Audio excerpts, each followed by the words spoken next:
Country is coming to grips with another fatal shooting in Minneapolis. A protester shot and killed by an ICE agent earlier today. And tonight there are very different versions of how and why a 37-year-old American citizen was killed. The Border Patrol officer shot and killed 37-year-old Alex Pretti. He was an intensive care nurse at a Veterans Affairs hospital. Law enforcement officers were deployed to Minnesota as part of the Trump administration's crackdown on illegal immigration.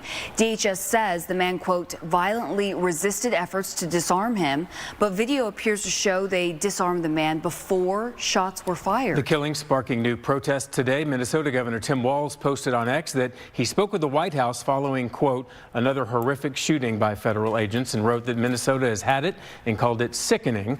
He says the president needs to pull the thousands of violent, untrained officers out of Minnesota, but added in an interview that he has no confidence that the president will do it. In response to protests today, President Trump posted this statement on social media threatening to invoke the Insurrection Act.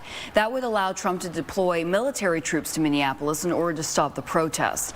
The Minnesota Attorney General said he would challenge this in court. Federal agents shot and killed the man who they say was carrying a firearm. That came during another day of widespread daily protests in the Twin Cities after the first fatal shooting, 37-year-old Renee Good, earlier this month.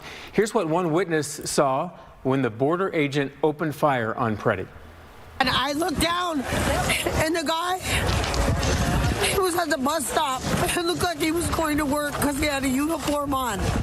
They shot him all in the chest and the head. Yeah, I just saw the video of what happened today from a witness, and it's very, very disturbing. Here is what Homeland Security Secretary Kristi Noem and the Minneapolis mayor had to say about the exact same shooting.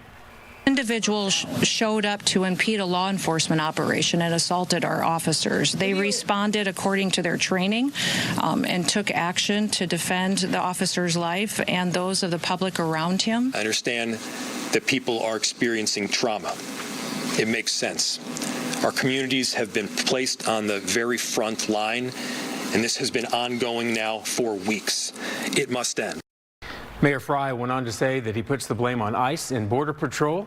This afternoon, hundreds gathered around a growing memorial for the ICU nurse.